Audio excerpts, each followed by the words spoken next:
Isso, agora estou gravando a reunião. O sistema, quando abre aqui do Teams, ele abre para gravar e transcrever, né? Daí fica muito pesado. Ele só está gravando agora, deixa eu ter certeza. Perfeito, está gravando. Bom, pessoal, muito boa tarde. Eu queria estar me apresentando. Sou o professor Flaviano Agostinho de Lima.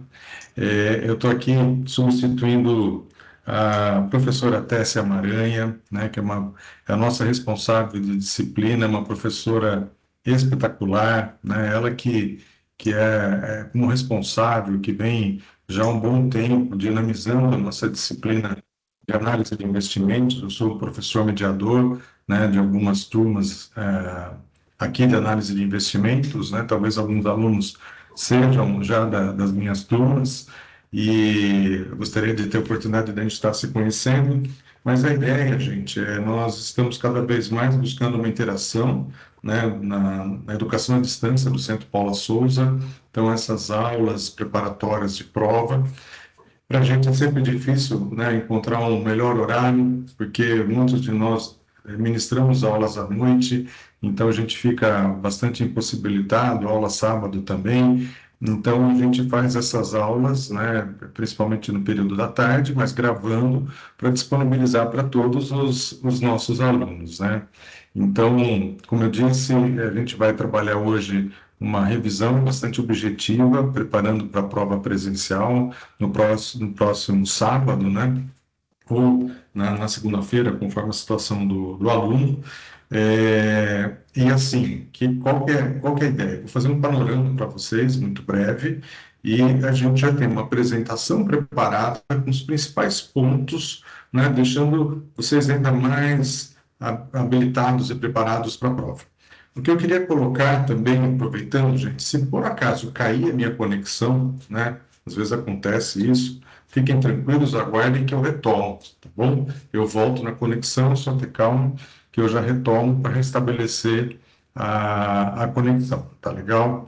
A aula está sendo gravada, vamos que terminar, a gente baixa o arquivo e a professora Tessia disponibiliza para vocês todos, né, o arquivo, e bem como essa apresentação também vai ser disponibilizada, né? Tudo lá no AVA, e depois no final eu coloco no chat para vocês aqui também esse arquivo da apresentação, tá bom? Então fiquem bastante tranquilos, procurem acompanhar.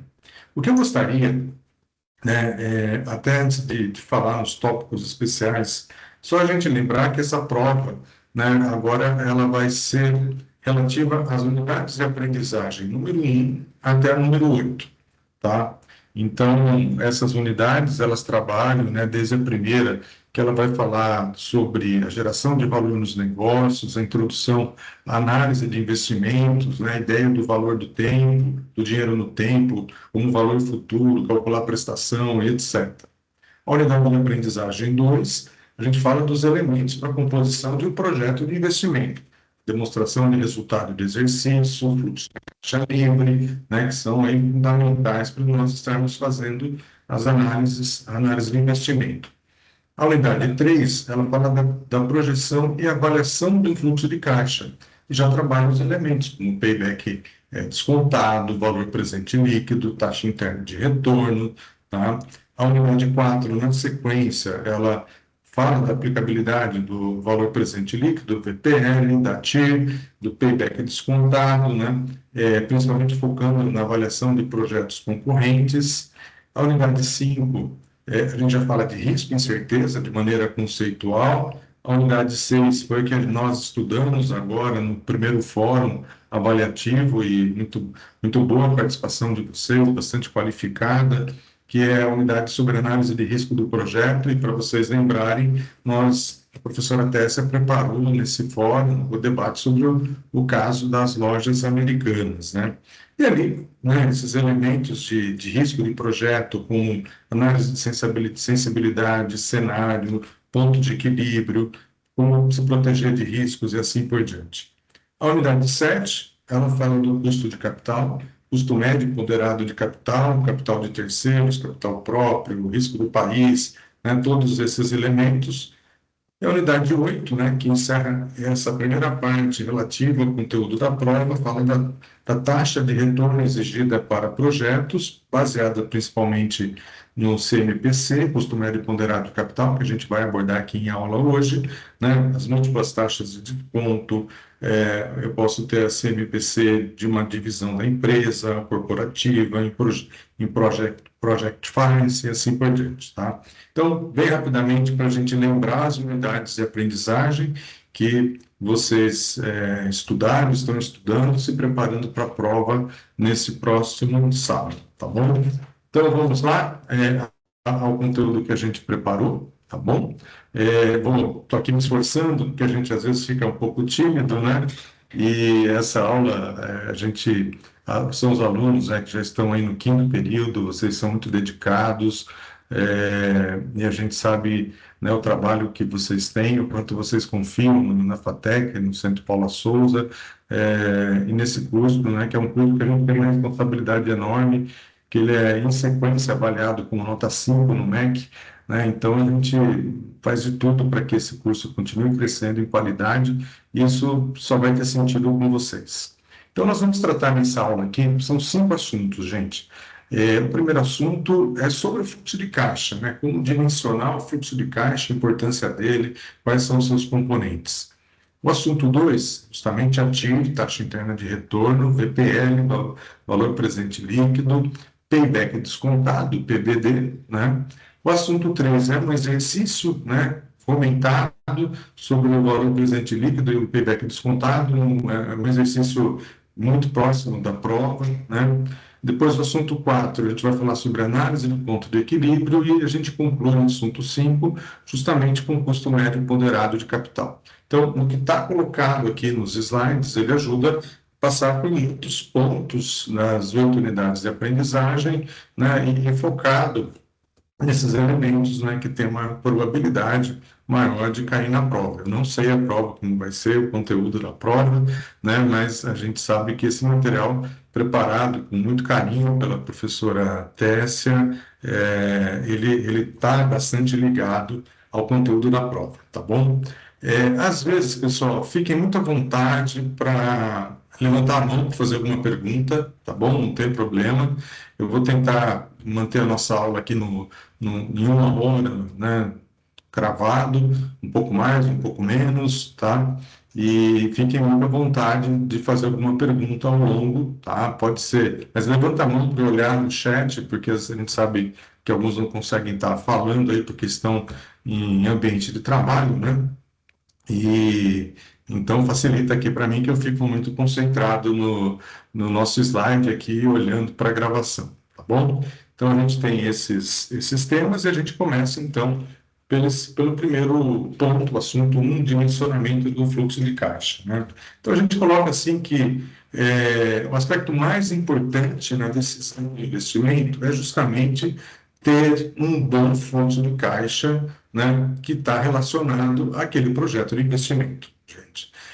Posso até colocar para vocês que temos que ter confiança em todas as informações que estão lá, das receitas estimadas, das despesas estimadas, né? Porque depois a gente vai fazer os cálculos, vamos tomar decisão, e se aquela base de informação não tiver correta, não tiver uma estimativa mais adequada, nós vamos justamente encontrar resultados que podem levar a um prejuízo bastante grande. Então, há uma responsabilidade muito grande, né, no sentido de se elaborar um fluxo de caixa com base no investimento, todas as informações, adequar o preço de mercado, né, que vai ser um preço competitivo, a receita que vai ser gerada, né, toda a demanda que é possível ser atendida dentro de cenários, e depois os custos, né, da maneira mais realística possível para se chegar ao que a gente chama numa ideia de um fluxo de caixa líquido, e aí podemos fazer as análises, né?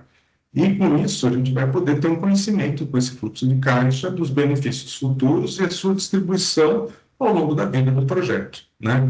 Lembrando que um projeto de investimento vai ter começo, meio e fim, tá? Claro que se pretende sempre alongar, né, essa vida do projeto, mas vão se adicionando novos investimentos. Bom, como que a gente vai pensar na mensuração desse fluxo de caixa? Então, é mensurado em termos incrementais, né? Ou seja, o quanto que eu vou estar incrementando dentro de um fluxo já da empresa ou de uma empresa nova, que valores são os mais relevantes, né? E que vão, né, se originar em consequência da decisão do investimento. Então, estou investindo, estou construindo, colocando equipamento, melhorando meus processos, etc., aquilo que vai ser incrementado e que vai ser relevante na análise do resultado da empresa. Tudo que não se alterar em função da decisão de investimento não apresenta nenhum interesse para a gente fazer uma mensuração do fluxo de caixa, né? Então, a gente está analisando realmente aquilo que vai trazer, né, um resultado para a empresa. E sempre é importante, né, a gente identificar os efeitos colaterais decorrentes do projeto sobre os resultados da empresa, né? A ideia de efeitos colaterais são casos, situações positivas, né, situações negativas. Eu posso estar investindo numa área que a outra acaba ficando prejudicada, né? Então tem que sempre tomar muito cuidado numa análise de tudo, né, o que pode estar acontecendo dentro da empresa, nos resultados da empresa. Tá bom? Bom, continuando ainda falando sobre o fluxo de caixa, a gente vai para o próximo slide, né? O que que ele coloca para a gente? Quais são as principais, né, movimentações financeiras que poderão ocorrer para estabelecer esse fluxo de caixa? Agora, ainda de maneira mais detalhada, né? Primeiro, o desembolso, né, o investimento inicial. Então, qual o valor de aquisição, né, mais gastos para o funcionamento e outras despesas intangíveis que vão relacionar à saída de caixa, né? Então, o investimento inicial nos bens móveis, máquinas, equipamentos, construções, questões intangíveis também, né, que podem estar agregando valor ao meu projeto, né, marcas, etc. Tudo isso que vai estar dentro do contexto do valor que eu estou investindo, que é fundamental, né, ter muito claro para que a gente possa analisar os resultados em função desse investimento. As receitas, né, que é o recebimento de vendas atribuíveis a um projeto de investimento, são as entradas de caixa, né, o quanto que eu vou receber à vista, vou receber a prazo, né, todas essas informações que são estimadas, a gente costuma fazer uma estimativa anual e para cada ano do projeto, né, é, geralmente os fluxos de caixa são dessa forma, você fazer um fluxo de caixa mensal vai deixar uma planilha muito grande, né? E a gente também tem sempre variabilidade de sazonalidades, etc. Então, mais comumente se constroem fluxos de caixa com as receitas anuais. Os custos e as despesas operacionais, que são os dispêndios, né, advindos de um projeto de investimento. Então, todas as saídas de caixa, né, que estão dentre os custos diretos de produção, todas as despesas da operação da empresa vão ter que estar devidamente detalhados. Também a gente tem que tomar cuidado com relação às despesas não reembolsáveis e o imposto de renda. As despesas não reembolsáveis não devem ser consideradas. E o que são essas despesas não desembolsáveis? São os custos que não reduzem o caixa da empresa, ou seja, não vão gerar saída de caixa. Os exemplos que a gente pode dar para vocês é a depreciação, a amortização, exaustão, etc. Tá? Então, apenas a redução do imposto de renda advindo, né, dessas despesas não reembolsáveis que a gente calcula, né, e vai realmente sair do caixa da empresa. E também as vendas de ativos, né, venda do bem em troca do outro, né, que quando eu vendo um ativo vou ter uma entrada de caixa, né, ainda que seja um ativo que depreciou, mas ele vai ter um valor de venda, a gente acaba tendo essa entrada. Então, nesse primeiro assunto, né, nós entendemos um pouco melhor a construção do fluxo de caixa, porque é a partir desse fluxo de caixa que vão ser feitas as análises, todos os cálculos e tomadas as decisões. Então, é fundamental, né, que sejam projetados fluxos de caixa bastante realísticos, tá? E o que ele está falando aqui está na unidade de aprendizagem 2 e 3, né, que nós estamos trabalhando com vocês lá, quando a gente fala dos elementos para a composição de um projeto de investimento, DRE, né, e também na projeção e avaliação do fluxo de caixa. Até aí, tudo bem? Podemos seguir para o assunto 2? Como eu disse, fiquem muito à vontade para levantar a mão e fazer perguntas, tá bom, pessoal? Tá? Não fiquem tímidos, tá? Não se acanhem, tem que perguntar, participar, beleza? Vou seguir para o 2. Qualquer coisa, levanta a mão.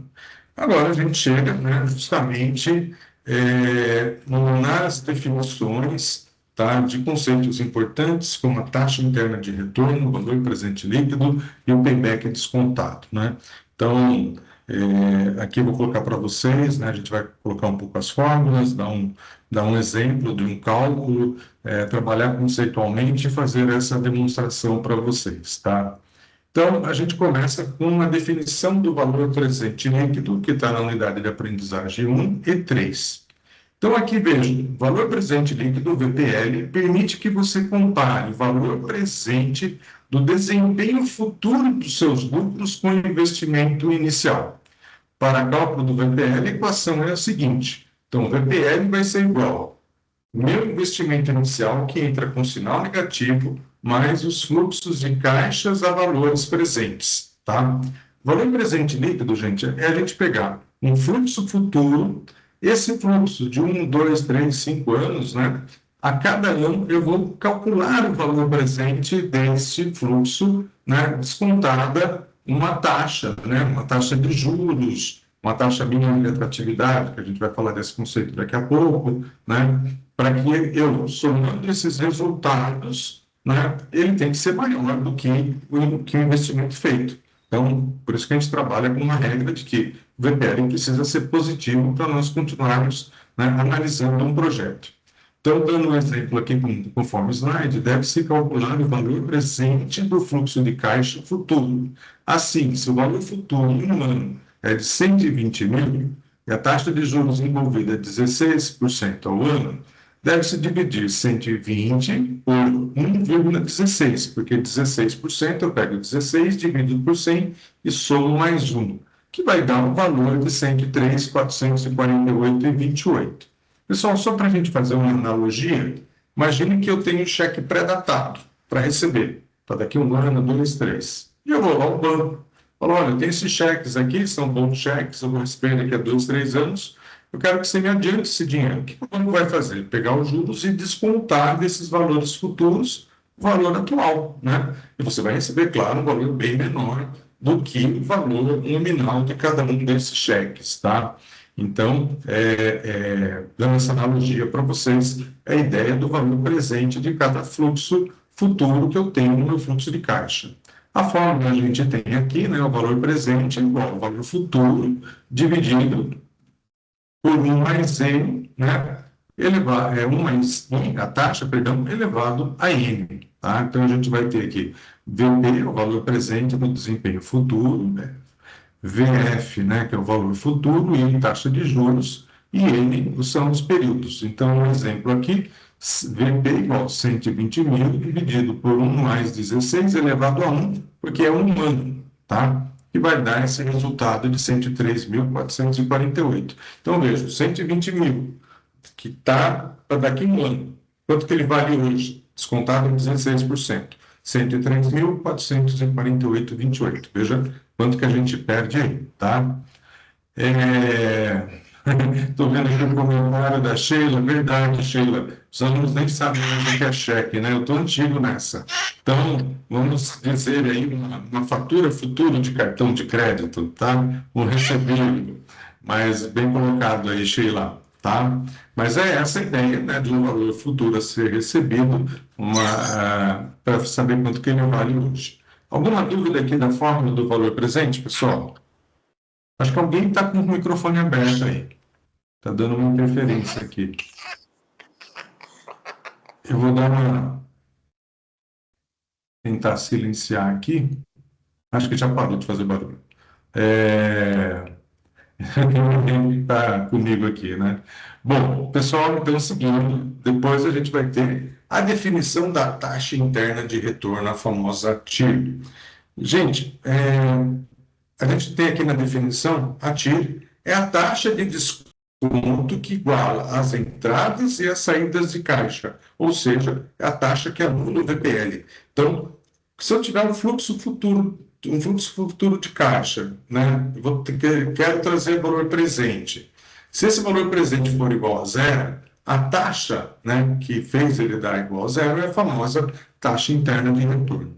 Eu sempre enfatizo que a gente não pode confundir a TIR com uma taxa de rentabilidade do projeto, tá? Ela é uma taxa de retorno, ela é uma taxa importante para a gente comparar a outras taxas, entre elas a taxa mínima de atratividade de decisão de projetos de investimento, que eu vou falar um pouco mais daqui a pouquinho. Então, a ideia da TIR é justamente qualquer fluxo de caixa, gente, ele vai ter uma taxa interna de retorno, tá? Ele tem um fluxo futuro, tem um valor de investimento, essa matemática, né, é feita, é uma equação até chata de ser feita na nossa apostila, tem um exemplo por aproximação, né, que a gente tem que ver a taxa mínima de atratividade, ver o resultado e tentar estimar essa taxa, né, para se chegar nela. Mas hoje, é claro, com HP12C, com Excel, né, a gente consegue fazer rapidamente essa taxa. Mas se eu tenho um fluxo de caixa grande, né, eu teria que tirar as raízes de cada um desses anos, né, se fosse fazer com a total exatidão. Então, hoje, felizmente, a gente tem essas calculadoras, né? Lembrando também, pessoal, vocês poderão utilizar a HP12C ou qualquer outra calculadora na prova, exceto o celular, tá? Não adianta falar, minha HP está no celular, minha calculadora está no celular não pode. Vocês podem levar uma calculadora física, né, específica, seja HP12C, seja a calculadora científica ou uma calculadora normal. Mas as nossas provas, elas têm um formato muito fácil, né, para vocês fazerem esses cálculos e chegarem nos resultados, tá? Bom, então, a taxa interna de retorno, ela é muito utilizada no mercado, né, no sentido de que você já vai ter uma ideia de qual é a rentabilidade desse projeto, né, a rentabilidade interna, esse retorno interno do projeto, e comparar com as taxas de mercado. Então, a gente fala aqui, para interpretar a TIR, deve-se ter uma taxa mínima de atratividade como referência. A TMA, gente, é uma taxa definida pelo empresário, né? Ela tem um aspecto subjetivo, porque cada empresário, diante da sua realidade, vai definir uma taxa de retorno que ele acha apropriado num investimento de baixo risco, né? De regra, hoje se utiliza a taxa Selic, mais um prêmio de risco, tá? Algumas empresas desenvolvem dentro das suas taxas de rentabilidade uma taxa de atratividade para falar, eu só vou investir se eu atingir um resultado maior do que a minha TMA, tá? Então, a ideia é saber se aquele projeto, usando a TMA, ele continua atrativo. Então, a gente fala, quando a TIR é maior do que a TMA, o valor presente será maior que zero e o projeto em análise poderá ser aceito, né?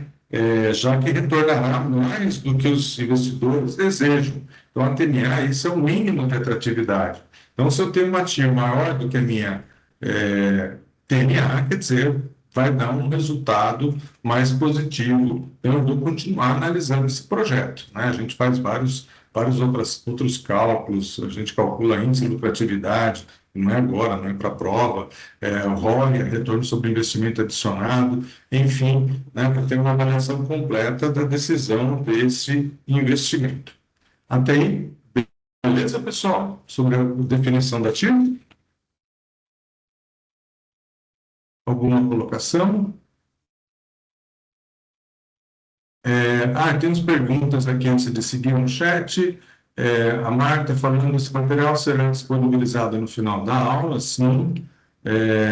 Esse material está nas apostilas, é isso? Todo o material aqui está nas unidades de aprendizagem, mas isso que eu vou estar disponibilizando ao final para vocês. Nenhuma pergunta sobre a TIR, pessoal? Então, vou seguir, hein?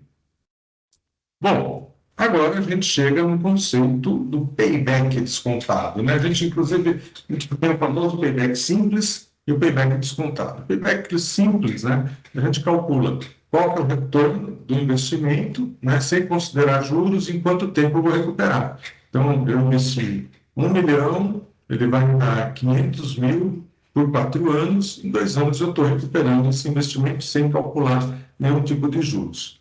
O payback descontado ele é altamente recomendado, pois leva em consideração o valor do dinheiro no tempo, né? Então, ou seja, nós descontamos os juros do fluxo de caixa livre. Então, assim, no fluxo a seguir, considerando os juros de 15% ao ano, calcule o payback descontado. Então, a gente tem um fluxo aqui, né? O item, depois do ano 0, ano 1, ano 2 e ano 3, tá? O fluxo de caixa do projeto aqui, a gente tem um investimento de 130.600. Aliás, lembrando que esse exemplo vai estar aqui na unidade de aprendizagem 3, das páginas 8 a 10. Então, o que nós vamos ter? O fluxo de caixa do projeto bruto é 72.993 no primeiro ano, 92.133 no segundo ano, e no ano 3 o fluxo de caixa da operação 113. Bom, eu quero saber qual o valor presente desses valores estimados no futuro. A taxa nossa é 15%, então eu vou dividir 72.993, 1 mais 15 elevado a 1, porque é o primeiro ano. No ano 2, eu vou dividir 92.133, 1 mais 0,15, elevado a 2, porque esse é o segundo ano. E no terceiro ano, 113.186, dividido 1 mais 0,15, elevado a 3. Quando a gente faz o cálculo, né, nós temos aqui, então, a redução 72.993 reduzidos de 15%, equivale a 63.472. No ano 2, ele reduz os 92.133 para 69.665. E no ano 3, ele vai ser reduzido para 76.958. Então, a gente tem aqui o fluxo de caixa acumulado, já com os valores, né, presentes, que foram trazidos no valor presente. Então, 130 mil, nós temos no primeiro ano uma entrada de 63 mil, eu fico devedor ainda para pagar esse projeto, 67 mil. No segundo ano vai entrar 69 mil, acreditando, e vai sobrar já 2.537. Tá? Eu quero saber justamente em quanto tempo eu vou recuperar. O payback é isso, quanto tempo eu vou recuperar esse meu cálculo. Então, a gente está vendo que vai ser entre o ano 1 e o ano 2. Tá? Como que a gente faz o cálculo, então? Tem uma regra de 3 simples, a gente vai pegar sempre esse último saldo devedor, antes de ficar positivo, 67.128, e dividir pela primeira entrada positiva, 69.665, vezes 12, que vai dar um número igual a 11,56, que a gente arredonda. Então, porque 11,56 meses, né? Seria 11 meses e 0,56 de 30 dias. Então, a gente faz um arredondamento, né? Vai ser equivalente a 2 anos. Então, esse fluxo de caixa aqui, ele retorna um investimento que foi feito descontando os juros de 15% ao ano, que pode ser a taxa mínima de atratividade, né? Usando esse conceito, em 2 anos eu estou recuperando o valor que eu investi, e no terceiro ano já é um recurso, né, totalmente incorporado ao fluxo, ao resultado do projeto. Tá? Então, esse projeto se pagou e está tendo uma boa sobra, né, de resultados. Tá bom? Então, esse daqui é a forma como a gente calcula o payback descontado. Perguntas, pessoal?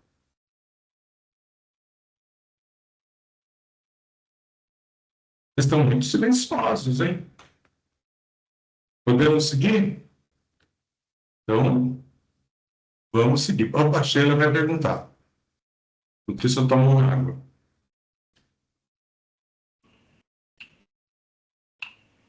Professor, o senhor me escuta? Estou escutando bem, Sheila. Você está me escutando bem também? Eu tô Então tá bom. conseguindo, eu tô conseguindo entender o que o senhor está falando, só que eu não estou entendendo muito bem a explicação, porque o senhor está falando, mas não está aparecendo nada aqui no slide referente Não. à sua fala. Nossa.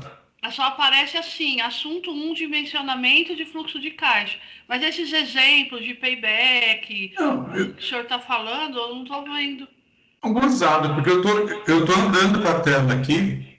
É, Eu Eu vou tentar sair e entrar de novo para ver se o Deixa eu problema é perguntar meu. para os colegas. Vocês estão vendo? Eu estou no slide 8, ó, eu vou ir para frente e vou voltar. Aqui tá parecendo normal.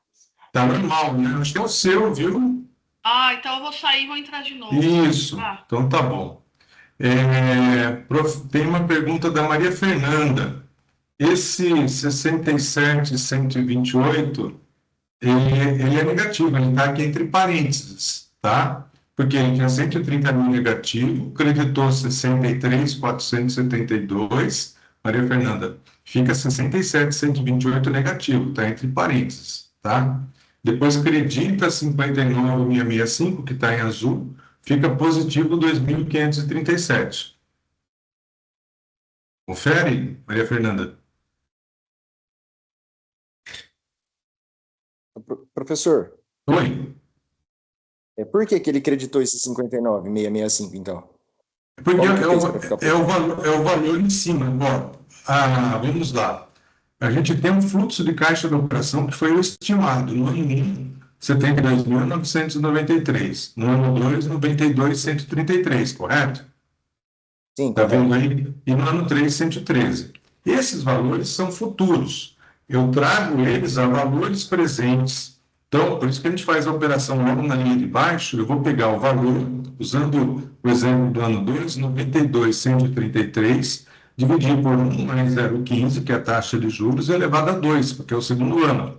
Ele vai ficar calculado em 59.665. Então, 92 no ano 2, descontado 2 anos a 15%, ele vale hoje 69.665. É o que vai entrar no seu projeto. Da mesma forma, Tá, entendi. da mesma forma no ano 3, está 113. Então, 113 mil, é só daqui a 3 anos. Quanto que ele vale hoje? Vou descontar 15%, 3 anos, ele vai reduzir para 74.421. Então, por isso que a gente faz o cálculo acumulado novo, né, no sentido de demonstrar, né, esses valores considerando os juros deduzidos do valor futuro. Esses valores cheios é o que vai acreditando no decorrer do investimento, dos anos, né? Isso, Se for... valores descontados, fluxo de caixa livre, valor presente. Entendi. Aí se fosse ano 4, iria valer, por exemplo, 140, ano 5, Isso. 180. Mas aí você tem que descontar pelos juros em 4 anos, tá? Sempre. Sim. Tá bom? Tá. Né? Por Agora, isso que a ideia de payback descontado. Eu pego um fluxo futuro, vou descontar o valor de hoje para calcular hoje em quanto tempo eu recuperaria o investimento considerando os juros. Certo? entendi. Obrigado. Né? Então, Obrigado. arredondando aqui, né? Em 2 anos a gente está recuperando. Na verdade, em 1 ano, 11 meses, 11 meses e meio, né? Então a gente arredonda por margem de segurança, em 2 anos ele está recuperando esse dinheiro, já pagando os juros do projeto. Professor, uma dúvida.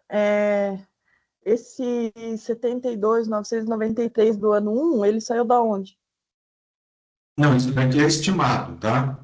Então, todo o projeto, naquele fluxo de caixa, a gente vai estimar a receita dele. Nós estamos usando o exemplo que está na unidade de aprendizagem, não, tá? É um valor estimado que foi colocado aí do fluxo de caixa.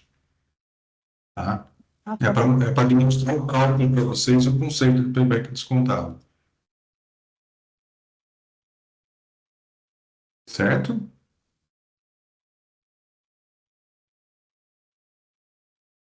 Gente, fico muito feliz quando vocês perguntam, vocês não fazem ideia. Tá? Fiquem muito à vontade. Podemos seguir?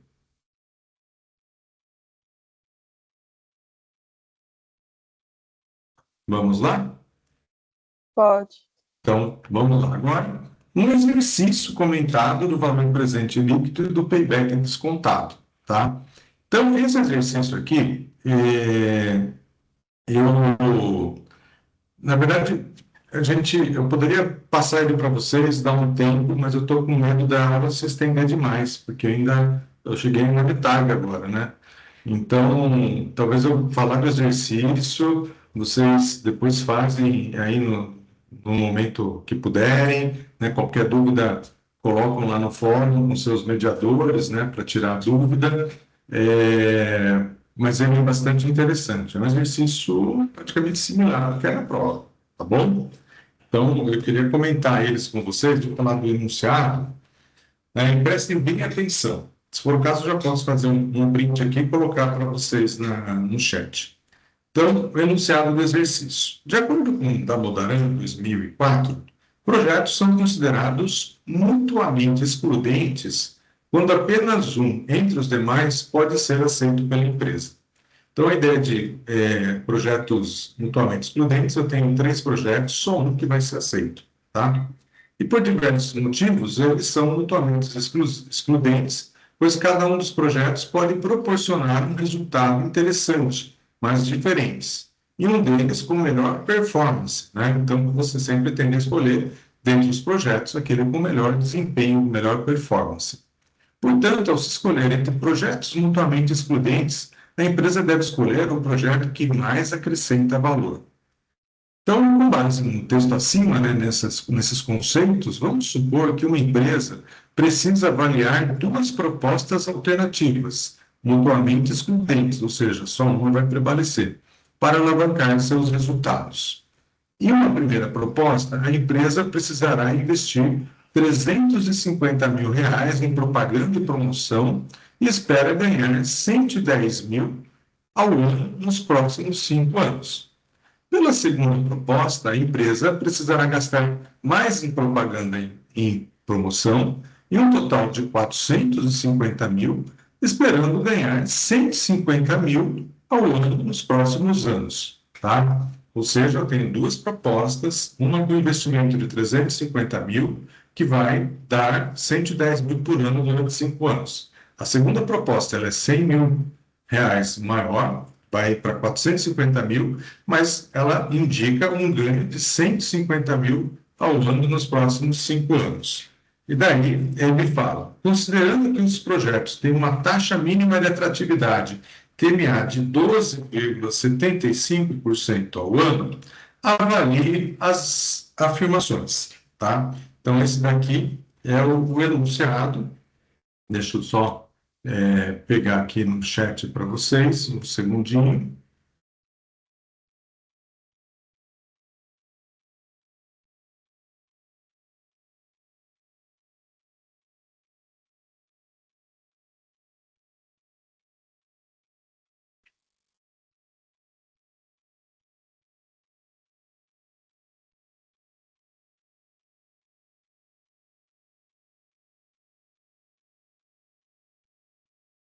Um segundo, pessoal.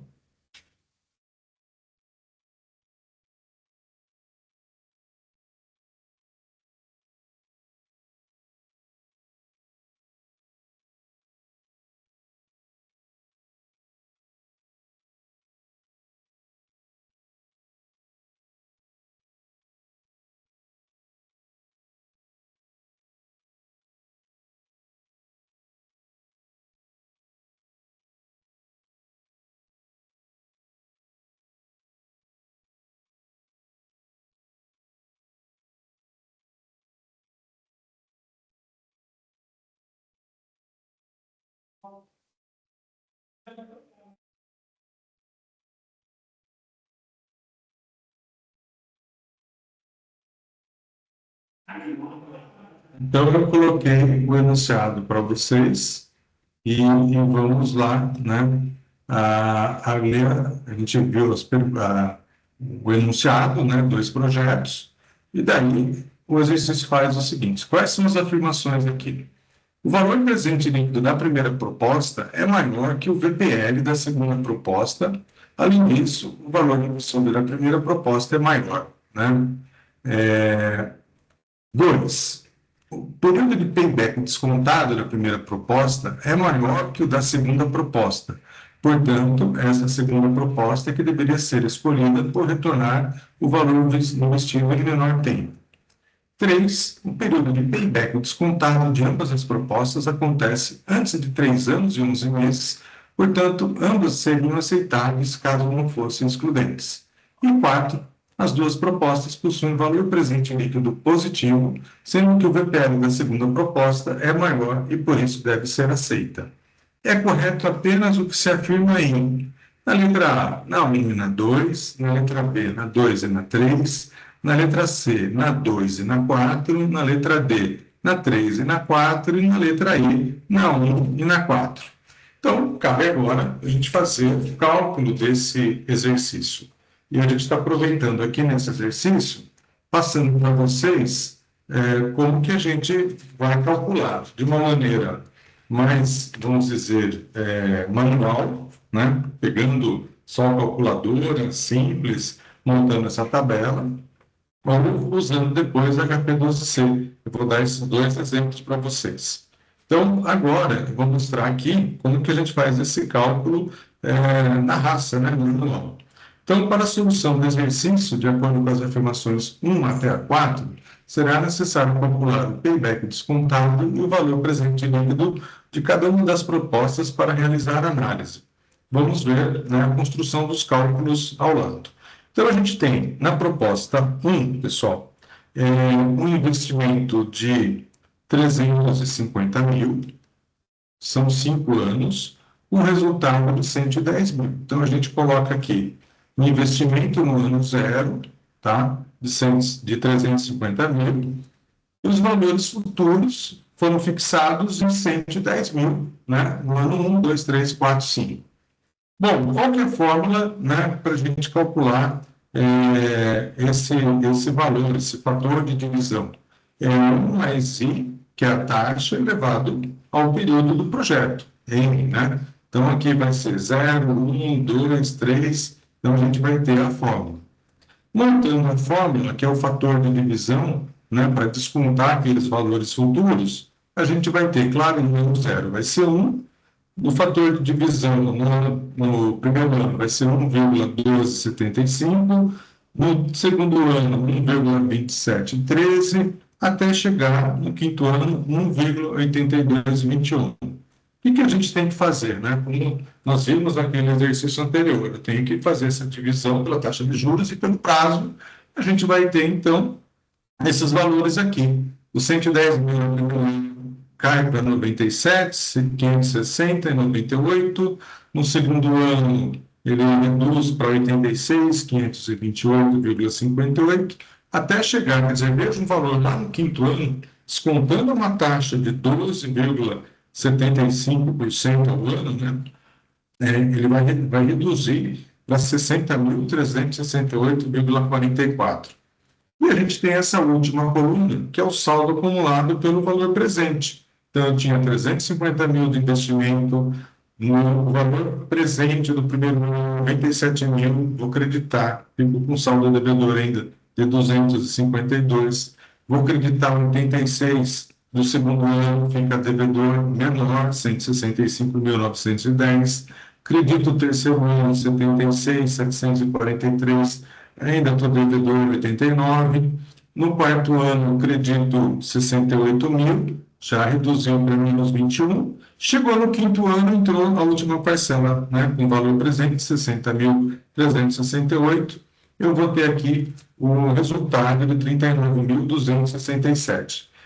Quando a gente faz esse cálculo nessa tabela, esse último valor aqui já é o nosso valor presente líquido, que está aqui na cor verde, tá? E agora resta a gente calcular o payback descontado. E como que nós vamos fazer o payback descontado? O último valor do saldo negativo, que é o 21.101,28, dividido por 60.368 vezes 12, que vai dar 4,2 meses. A gente sempre arredonda para mais, então esse projeto aqui, em 4 anos e meio, teria o seu retorno. Ele vai ter um valor positivo, valor presente líquido, perdão, positivo, né? E recupera em 4 anos e 5 meses, arredondando. Então, essa aqui é uma forma manual que a gente está calculando, né, o valor presente líquido, o payback descontado de um fluxo de caixa, tá? Continuando no exemplo aqui, a gente tem HP12C, que facilita muito para fazer isso, tá? Então, depois vocês olhem com calma, a gente colocou aqui, né, para o cálculo do VPL, o procedimento na HP12C é o que segue. Então, como é que eu vou calcular? Valor de investimento inicial, vocês vão digitar 350 mil, CHS para transformar em negativo, G, CF0, né? Então, 350 mil, CHS que está em amarelo, G, CF0, aqui que está argolado em azul. E depois, os fluxos de caixa de 110 mil, 110 mil GCFJ, né, que é o outro lado azul. E vai carregando na calculadora.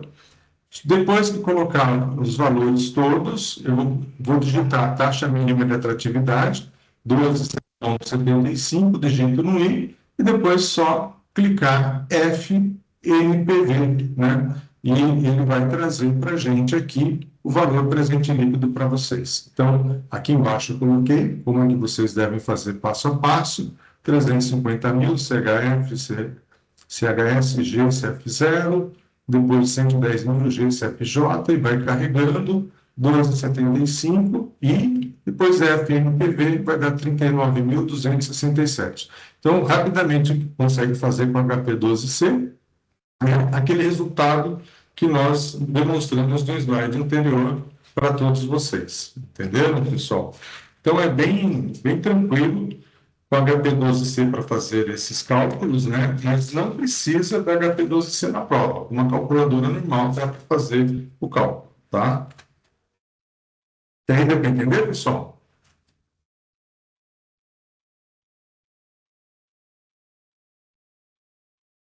Já estou tendo alguns sims aqui no chat. Então, vamos lá. Continuando, agora a gente tem a proposta 2. A proposta 2 aqui, vejam, ele tem um cálculo na tabela, do lado esquerdo para vocês da tabela, e do lado direito, né, usando HP12C, como que a gente digita. Então, aqui é a mesma coisa que a gente fez, né, na primeira proposta, que é a segunda proposta. O valor do investimento subiu para 450 mil, os resultados para cada um dos 5 anos é 150 mil, a taxa é a mesma, o fator de divisão vai ser o mesmo, a gente calcula o valor presente, e o que vai acontecer? Né, os resultados, nós vamos ter um valor presente líquido de 80.000, né, 818, tá? E 85, que vai ser o nosso valor presente líquido, e o investimento ele vai ser recuperado em 4 anos e 1 mês, né, que a gente vai pegar 1.501, divide por 82 vezes 12, né, ele praticamente aproxima, né, 4 anos e 1 mês a gente recupera esse investimento. Então, de saída, quando a gente olha as duas propostas, a proposta 1 e a proposta 2. A proposta 1, o VPL é 36 mil e o tempo de retorno vai ser em 4 anos e meio. A proposta 2, o VPL é maior, né? Tá, o dobro, 80.818, e recupera em 4 anos e 1 mês, ele recupera um pouco antes, tá? Então, a gente tem esses resultados aqui nos projetos que vai ajudar a gente a responder, então, às questões. Então, veja aqui que interessante, né?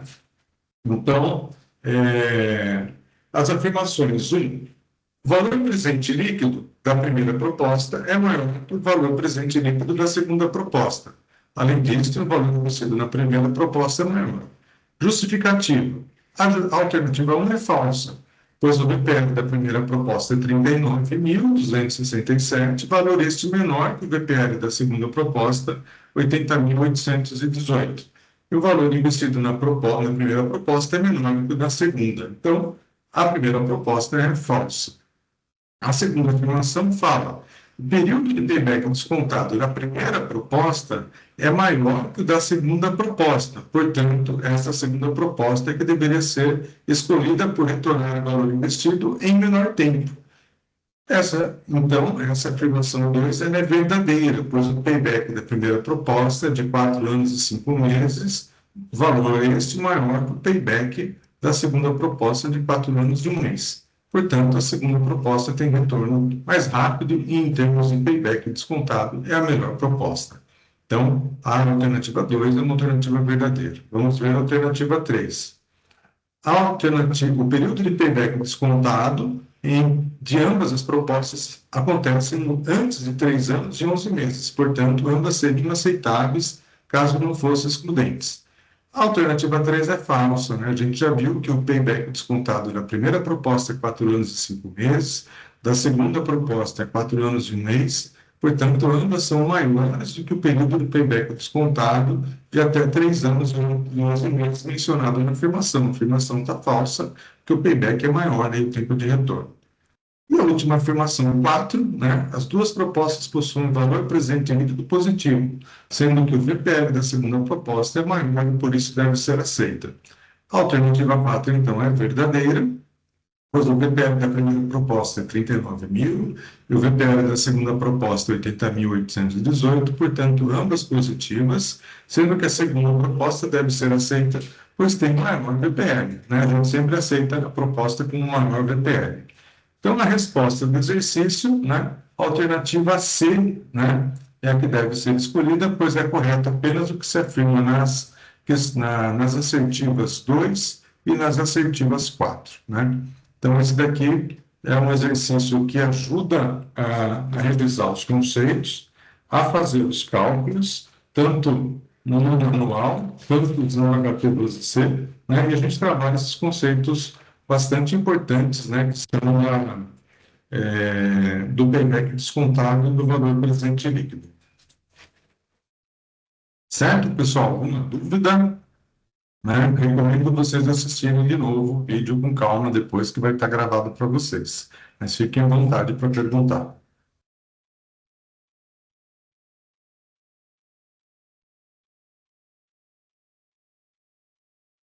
Bom, então vamos seguir o penúltimo assunto nosso, que é o assunto 4, né?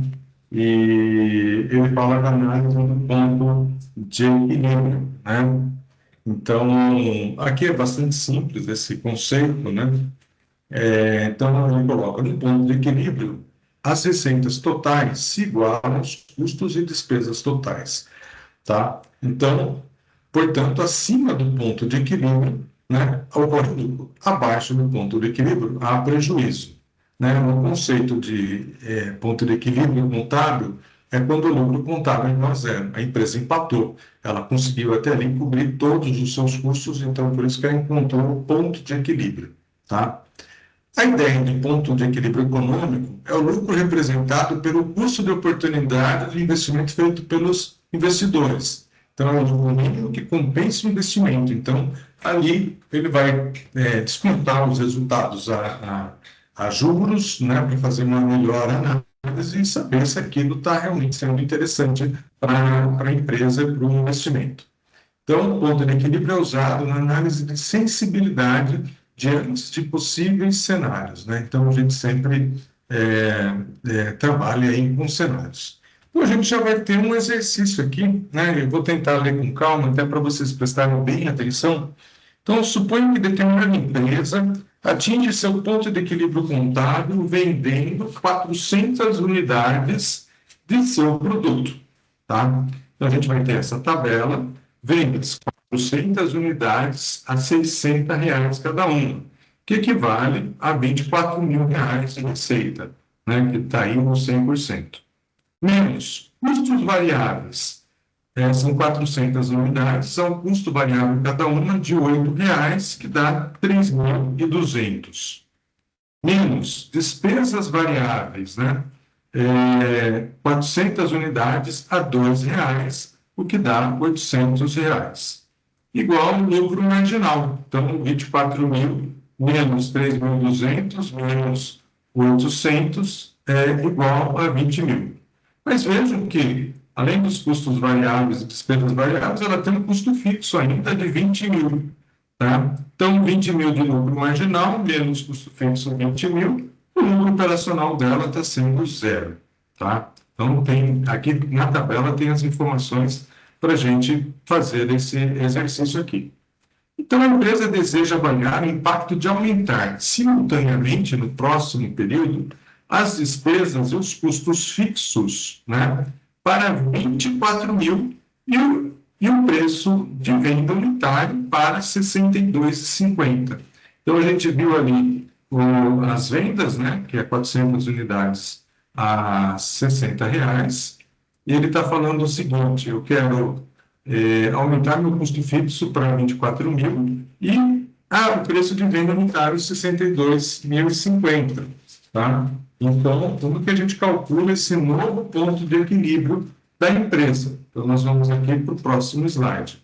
Então, a fórmula do cálculo do ponto de equilíbrio, usando a quantidade, porque esse ponto de equilíbrio a gente pode fazer em dias no mês, meses no ano, né, dias no ano, existem várias formas de falar do ponto de equilíbrio, que é quando eu estou empatando no resultado, né? Eu não gero lucro, mas eu cobri todas as minhas despesas.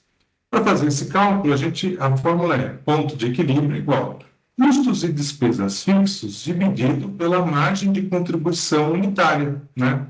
Então, a gente tem ali na tabela os custos e despesas fixas 24 mil, a margem de contribuição unitária, como que a gente calcula? É o preço de venda unitário menos os custos e despesas variáveis unitários.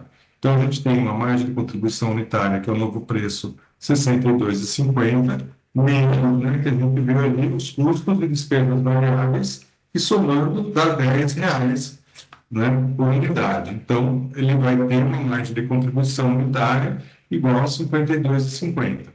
Meu ponto de equilíbrio vai ser 24 mil dividido por 52,50 por unidade. Então, eu só vou ter um novo equilíbrio com 457,14 unidades vendidas, né? Ou seja, é bem simples esse cálculo aqui, né? Essas informações todas vêm. O importante, né, é sempre ter em mente que a gente pega os custos e despesas fixos e divide por essa margem, né, de contribuição unitária, que é o preço menos, né, aqueles custos e despesas variáveis por unidade, tá? Para a gente refletir um pouco mais esse resultado aqui, né? Então, nesse caso, como as despesas e os custos fixos aumentaram, a quantidade para gerar o ponto de equilíbrio também aumentou, né? Então, a gente viu no início lá, vai aumentar o preço, vai aumentar os custos, eu vou ter que ter um novo ponto de equilíbrio em quantidade. Então, esse ponto de equilíbrio aumentou 14,29 com o aumento dos custos e despesas fixas, ou seja, 457,14 dividido por 400 menos 1, que dá 14,29%. Então, esse aumento da quantidade no preço de equilíbrio ocorreu porque o aumento do preço de venda não consegue gerar receitas que supram o aumento das despesas e custos fixos, tá? Então, aquele preço que eu quero praticar, né, como vai ter impacto nos meus custos, ele não está gerando esse equilíbrio, ele gerou um ponto de equilíbrio com mais unidades, né, a serem vendidas, para conseguir recuperar o resultado. Então, a margem de contribuição vai alterar quando houver alteração no preço de venda ou nos custos e despesas variáveis. E, nesse caso, ela mudou de 50, né, para 52,50. Então, lembrando que o lucro sempre será zero, já que o ponto de equilíbrio contábil gera o lucro contábil zero, né? Então, gente, esse conceito de ponto de equilíbrio, ele é muito utilizado, né? Ele é aquela ideia, né, que as empresas precisam ter, quanto que eu tenho que vender para empatar, a partir dali eu vou estar ganhando, gerando lucro, né? Ele é bastante intuitivo ao todo empresário, que ele tem um comércio, ele tem indústria, né? Ele já sabe ali o quanto que ele tem que estar batendo a meta mínima para ele não ter prejuízo, né? Então, esse conceito aqui é um conceito essencial, né, em análise de investimentos, muito simples de ser calculado. A gente precisa ter daí, sem dúvida, né, a ideia dos custos variáveis, custos fixos, né, para que ele possa ser calculado. Beleza, pessoal? Dúvidas, fiquem à vontade. E daí a gente já vai para o último ponto da nossa aula de revisão, que é falar sobre o custo médio ponderado de capital. Já são 15h10, né? Deu mais de uma hora de aula já. Está dando uma hora de aula, né? Que a gente esperou uns 5 minutos. Só?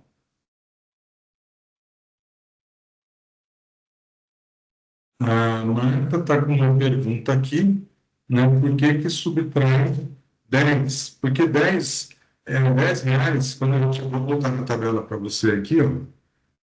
Lembra na tabela? Custos variáveis, 400 unidades a R$ 8. Então, o custo variável por unidade é 8 e as despesas variáveis, 2. 8 mais 2 são 10, Marta. Tá? Que é a soma do custo variável e despesa variável por unidade.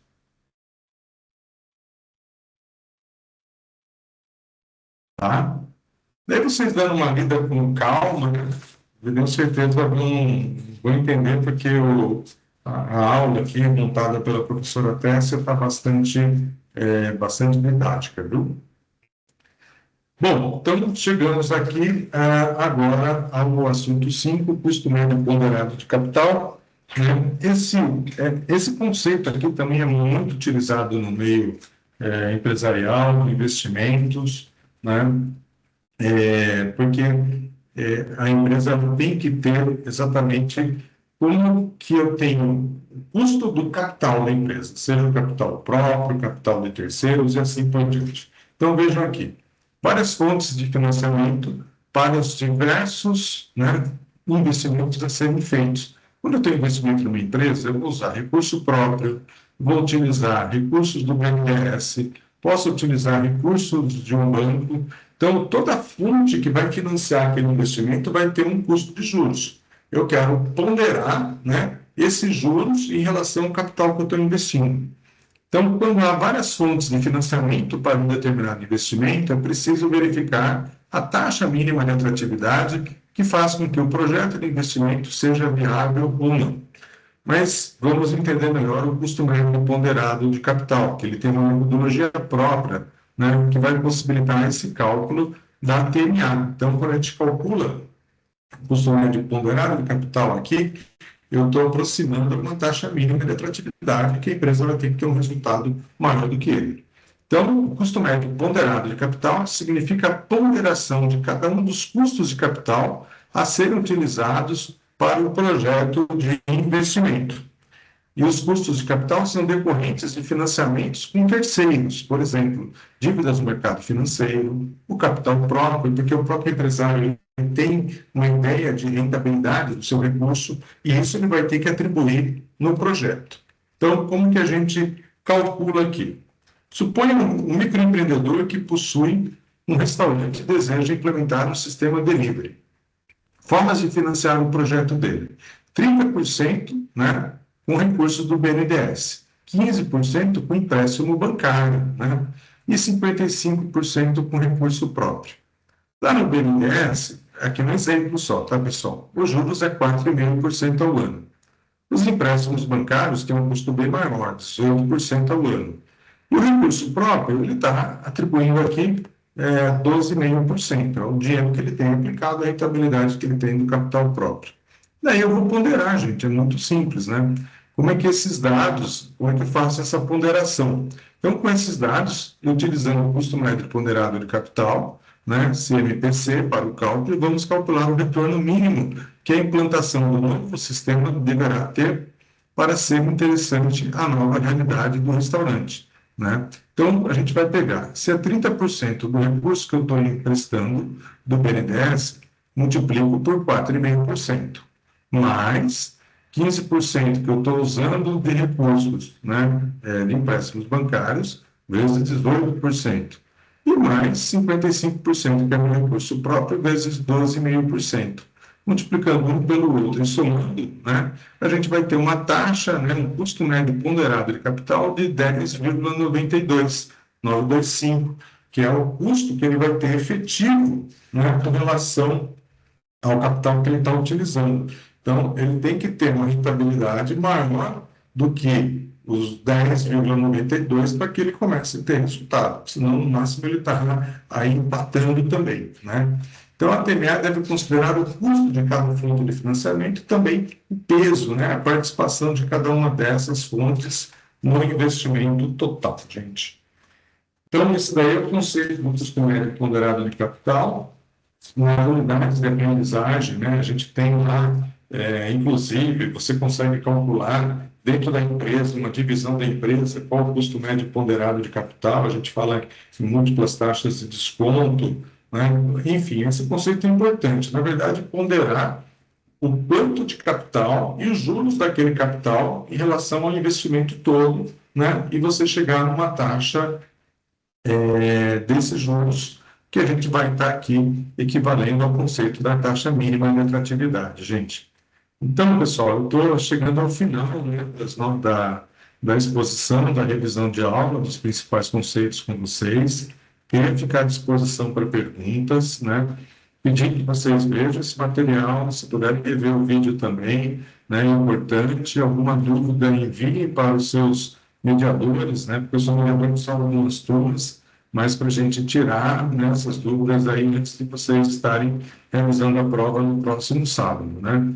Então, enfim, eu realmente queria agradecer muito a participação de vocês. A gente teve uma média de mais de 20 pessoas acompanhando a nossa aula, né?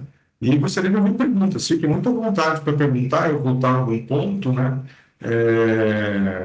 Porque daí eu vou encerrar a gravação para que logo a gente já possa colocar no ar para todos os alunos. Tá bom, pessoal? Espero que tenham gostado, né? Obrigado, professor. Quem está falando? Opa.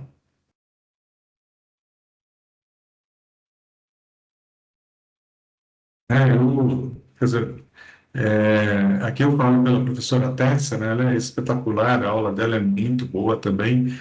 É um desafio grande aqui para a gente estar mantendo o padrão professora Tessa Maranha, né? Porque eu gosto muito dela, sou um fã incondicional da competência que ela tem da didática, né? Mas eu espero que eu tenha contribuído com vocês aqui, tá bom, pessoal? Tá? E não estendendo muito a aula, deu um pouco mais de uma hora, né? Mas dentro do previsto aí também, para não cansar e ajudar vocês aí, tá? Estou aqui, gente, à disposição.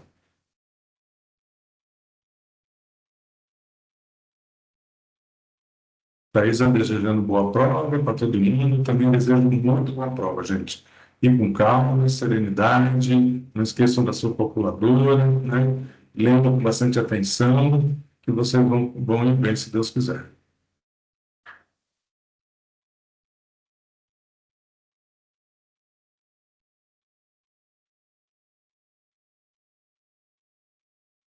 Então, maravilha, pessoal. Estou encerrando aqui, tá bom? Tudo de bom para vocês, muito obrigado, né, pela atenção e sucesso a todos, tá? Estou à disposição. Obrigado, professor. Uma boa tarde para o senhor. Tá, vou encerrar a gravação. Então, estamos aqui encerrando a gravação da aula preparatória de análise de investimentos, da prova de análise de investimentos no próximo 5 de abril.